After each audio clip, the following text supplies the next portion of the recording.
बांग्लादेश में अल्पसंख्यकों पर अत्याचार जारी, अब हिंदू नेता को बेरहमी से पीटा। नमस्कार, बहुदीप्शिका। बांग्लादेश में अल्पसंख्यक समुदाय के खिलाफ हो रही हिंसा खत्म होने का नाम नहीं ले रही है। यहाँ समय समय पर अल्पसंख्यक समुदाय को निशाना बनाया जा रहा है। तख्तापलट के बाद से कई हिंदुओं की हत्या तो कई जेल में बंद है। अब उत्तरी बांग्लादेश के दिनाजपुर जिले में हिंदू समुदाय के एक प्रमुख नेता को घर से किडनैप किया और बेरहमी से पीट कर उसकी हत्या कर दी। पुलिस की माने तो हिंदू नेता बाबेश चंद्र राय का शव गुरुवार यानी कल उनके घर से किडनैप के महज कुछ ही घंटों के बाद मिला। राय बांग्लादेश पूजा ऊर्जापान परिषद की विराल इकाई के उपाध्यक्ष थे और इलाके में हिंदू समुदाय के बीच उनका प्रभाव था। बाबेश चंद्र राय की पत्नी शांता के अनुसार वे गुरुवार यानी कल अपने घर पर ही मौजूद थे। उन्हें शाम करीब 4:30 बजे एक कॉल आया था। रिपोर्ट में कहा गया कि उन्होंने दावा किया कि कॉल ये पता लगाने के लिए किया गया था कि राय अपने घर पर मौजूद है भी या नहीं। पत्नी ने बताया कि वो अपहरण करके पास के ही गांव में ले गए थे, जहां उनके साथ बेरहमी से मारपीट की गई और बाद में हमलावरों ने बाबेश को एक वैन में डालकर उनके घर के बाहर डाल दिया।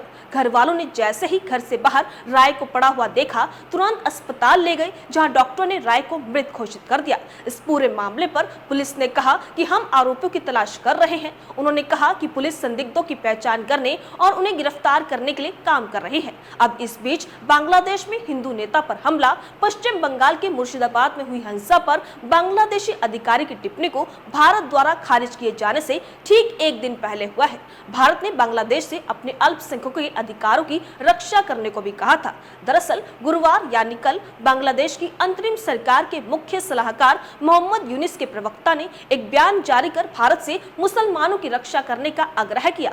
उन्होंने कहा कि हम मुसलमानों पर हमलों की निंदा करते हैं, जिससे जान माल का नुकसान होता है। हम भारत और पश्चिम बंगाल सरकार से अल्पसंख्यक मुस्लिम आबादी की पूरी तरह से सुरक्षा के लिए सभी कदम उठाने का आग्रह करते हैं। इस पर भारत के विदेश मंत्रालय के प्रवक्ता रणधीर जायसवाल ने कहा कि हम पश्चिम बंगाल की घटनाओं के संबंध में बांग्लादेश की ओर से की गई टिप्पणी को खारिज करते हैं। ये बांग्लादेश में अल्पसंख्यकों के चल रहे उत्पीड़न पर भारत की चिंताओं के साथ समानता स्थापित करने का एक छिपा हुआ और कपटपूर्ण प्रयास है। जहां इस तरह के कृत्यों के अपराधी खुलेआम घूमते रहते हैं, इसके बाद भी उन पर कोई कार्रवाई नहीं की जाती है। उन्होंने कहा कि ऐसी टिप्पणी करने और ढंग से काम का दिखावा करने की बजाय बांग्लादेश को अपने अल्पसंख्यकों के अधिकारों की रक्षा करने का काम किया जाए तो ज्यादा अच्छा होगा। उन्होंने कहा कि ऐसी टिप्पणी करने और ढंग के काम का दिखावा करने की बजाय बांग्लादेश अपने अल्पसंख्यकों के अधिकारों की रक्षा पर काम करे तो ज्यादा अच्छा रहेगा। उन्होंने कहा कि भारत पर सवाल खड़े करने वाला बांग्लादेश खुद अपनी हालात नहीं देखता है, जहां किस तरह अल्पसंख्यक समुदाय को टारगेट किया जा रहा है, नौकरी से बाहर किया जा रहा है, मंदिरों में तोड़फोड़ की जा रही है, घरों पर पत्थर फेंके जा रहे हैं। इसके बाद भी यूनुस भारत पर सवाल खड़े कर रहा है। उन्होंने कहा कि भारत पहले ही साफ कर चुका है कि यहाँ अल्पसंख्यक बाकी देशों के मुकाबले ज्यादा सुरक्षित है, इसलिए भारत की चिंता करने की जरूरत नहीं है।